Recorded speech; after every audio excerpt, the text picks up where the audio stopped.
Rumors long buried among the rotting pages of old hides are still whispered by those who came after.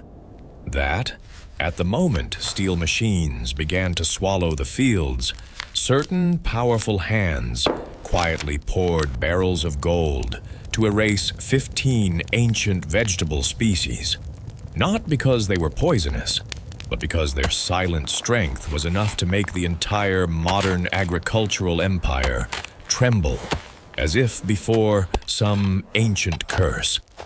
In the few scattered records that remain, people speak of secret councils where seed representatives bent over maps of the seasons, and on the table lay numbers that were never allowed to escape.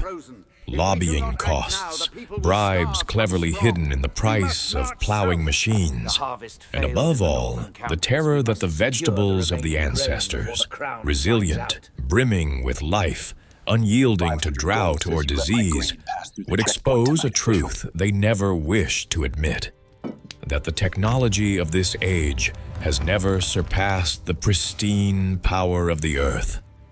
The last farmers of the previous century remembered their flavors the way one remembers the names of fallen warriors without graves.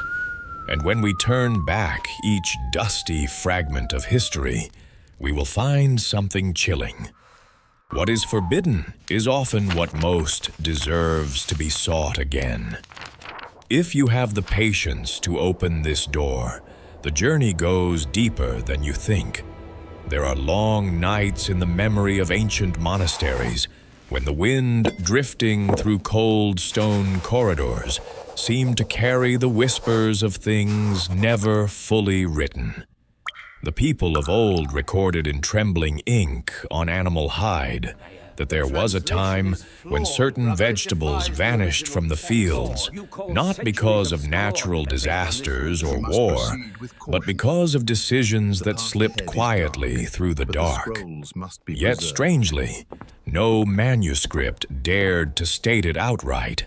They merely posed questions, as though the scribes themselves feared to look the truth in the eye.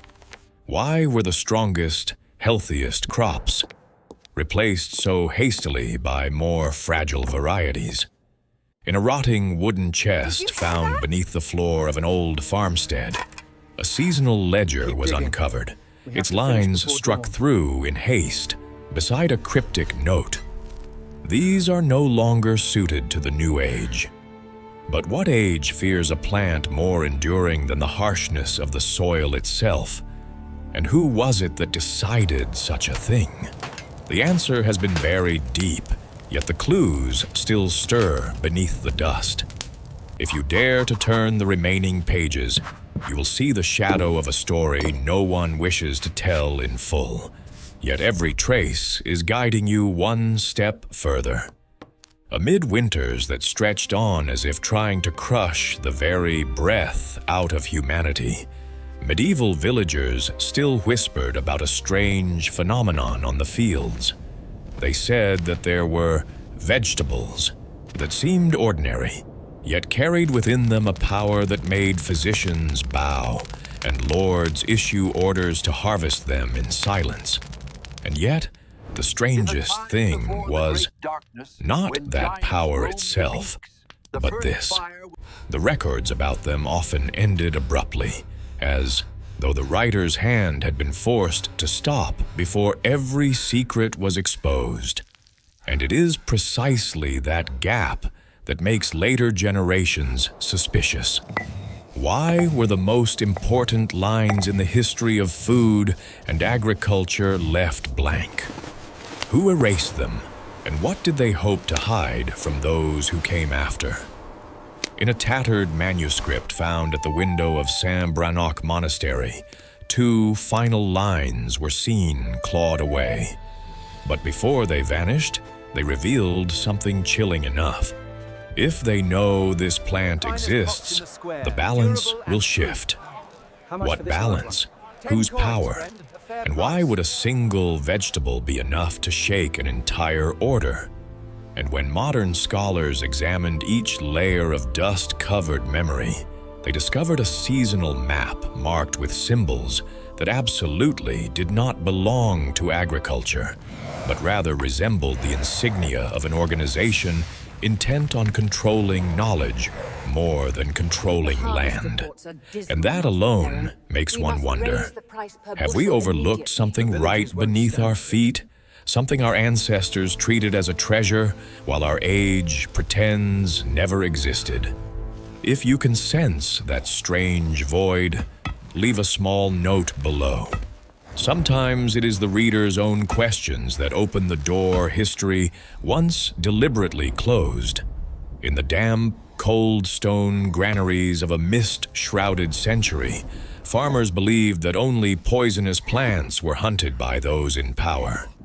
But the more we turn back the records hidden in the drawers of old monasteries, the more we find a troubling paradox.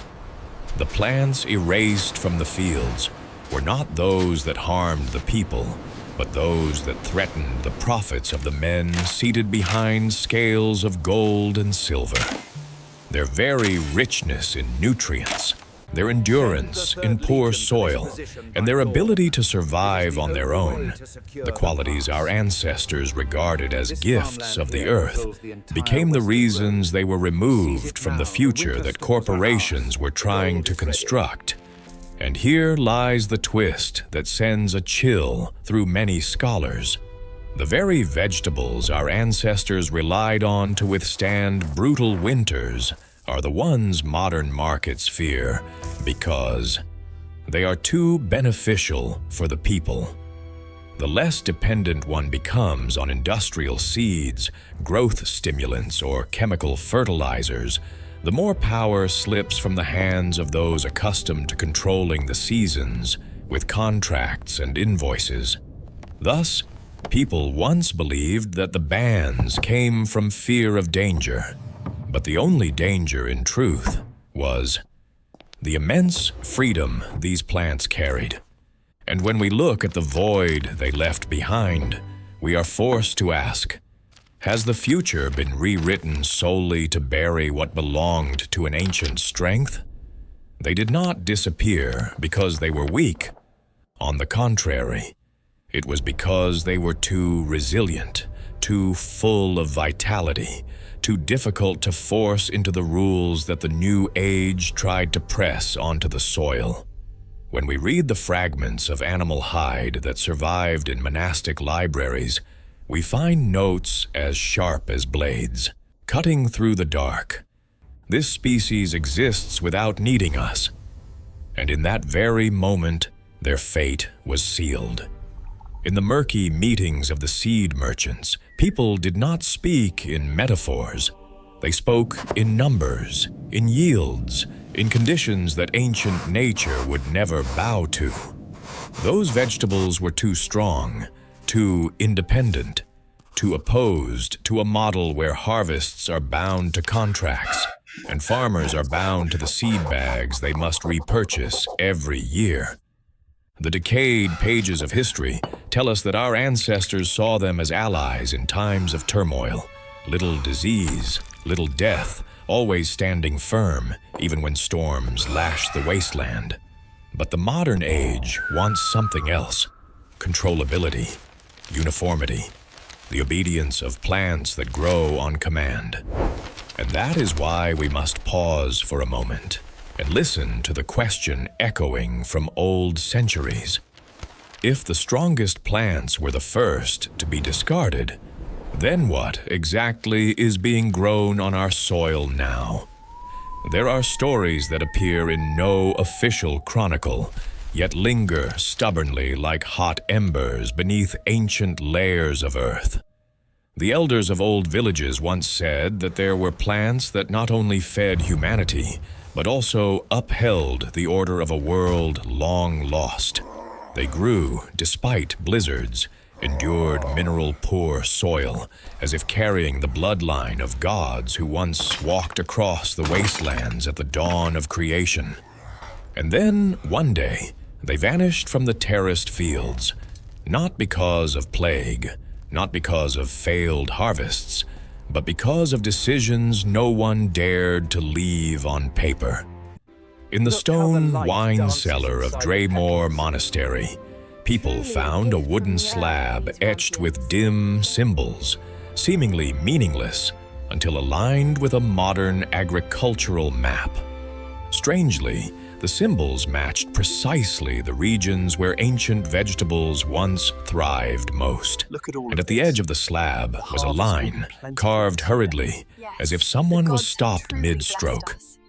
While the soil still remembers their names, others lose the right to rule. No one knows who these others were. A forgotten guild of merchants? A secret order that controlled the seasons?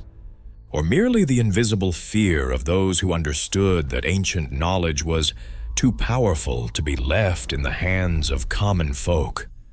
But what chills scholars is that the slab was cut off exactly where it was about to reveal the most important truth, as though history itself had clamped a hand over its own mouth. And perhaps it is because of that void that we are forced to ask the next question. If you too sense this strange absence, leave a small note below. Sometimes a reader's single question can awaken what centuries have tried to hide. Amid the years when winter seemed intent on erasing all life from the earth, medieval people still found a source of strength in vegetables, with a strangely sharp, sour taste. Leaves regarded as fragments of the sun left behind in the snowstorms. Sorrel, that delicate yet resilient plant, had nourished generations with a vitality modern greens can scarcely compare to.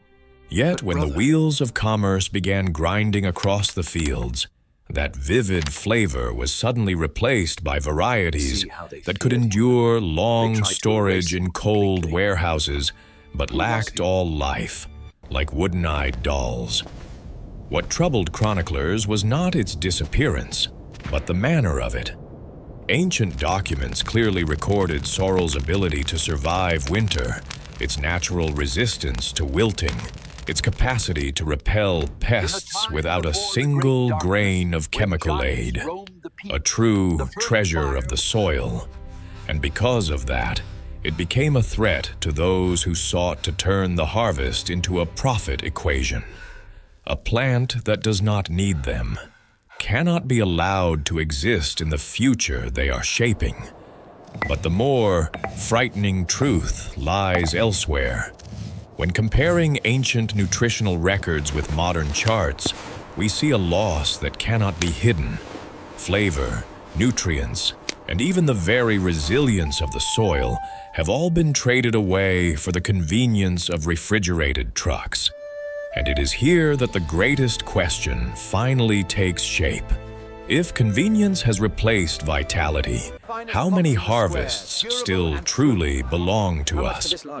In the yellowed records of the old Mediterranean, the name Cardoon appears as a silent witness to an age when humans still knew how to listen to the heartbeat of the earth. They wrote that its stalks rose tall like spears, its leaves spread wide like a knight's cloak, and within them was a strength that could soften even the hearts of those forever obsessed with conquest. The ancients did not see Cardoon merely as food. They saw it as a guardian of the blood, a purifier that washed away the residues quietly accumulating in the body after a long winter. Yet it was precisely this strength that became its sentence. Cardoon required caretakers with true knowledge, soil that was not forced, seasons not measured by weekly profit. And in this, it stood in absolute conflict with the cultivation model the modern world worships. Fast, uniform, easily manipulated. A plant that demands patience is a luxury to those who would control the harvest by steel conveyor belts. The irony is that when we turned our backs on Cardoon to choose duller vegetables, we also turned away from a power our ancestors believed was a guarantee of endurance. And so the question always returns, like an echo in the stone vestibule of an old monastery. Perhaps some plants did not vanish because they were weak, but because they were too real. In the stone halls where medieval lords judged the fate of entire harvests, with a single nod heavy as destiny itself, 3 names were whispered like secrets of the powerful: Rampion, Alexander's, and Barrage. Not because they were rare, but because they were too useful, too versatile, too free. The people of old understood that any plant capable of feeding a family, healing wounds, preventing illness, and growing steadfastly without needing anyone's permission was precisely the kind that could unsettle the foundations of those who sought to monopolize sustenance. Rampion, slender yet brimming with vitality, became such a symbol of abundance that wealthy householders would boast, "Our garden grows rampion year-round," as a display of prosperity rivaling gold. Alexander's, however, was another story. From root to seed, every part was an asset. Physicians called it a medicinal arsenal. Soldiers called it the warrior's rations. A plant that would make today's seed merchants uneasy if they imagined its return. And Barrage, its blue flowers like fragments of sky fallen into a bowl of soup, was said to lift the spirit so much that a single petal could keep a knight from surrendering to despair. A kind of magic the modern market cannot package or label for sale. And here, the climax reveals itself. What the ancestors viewed as power has unintentionally become a threat to the food control model of the new age. For the less a plant depends on the system, the fewer hands can profit from it. Medieval people believed that it was not the strongest creature that survived, but the one that knew how to rise from the ground others had abandoned. And in the hidden chronicles beneath the cracked stone floors of old farmsteads, 4 names resurfaced like witnesses the new age had deliberately tried to forget: mallow, sea kale, asparagus pea, and chickweed. Mallow, the ancestor of the original marshmallow, was seen as the body's soft shield. When winter tore at the throats of the people, it was the gentle sap from mallow's roots that stitched each pain back together like the hand of a silent healer. Sea kale was another story, a coastal plant that stood firm where waves battered rock for centuries, feeding entire fishing villages with a briny vitality. Modern vegetables can scarcely rival. Asparagus pea, strangely beautiful yet stronger than its delicate form suggested, nourished both soil and body, a companion straddling nature and humankind. And chickweed, dismissed as a weed, carried an anti-inflammatory strength that generations of healers relied on to survive seasons of illness. The irony is that the 4 most resilient plants are precisely the 4 most easily dismissed by the industrial age. But when we look back, the greatest lesson does not lie in them, but in the way humanity traded true vitality for convenience. And the final question for you, like a challenge from centuries past: if you had to choose one of these plants to return to your own garden, which would you bring back first? Leave your thoughts below. Perhaps your answer will open the door to a new chapter. If you found this journey worthwhile, feel free to follow along. The stories to come go deeper than what you have just touched.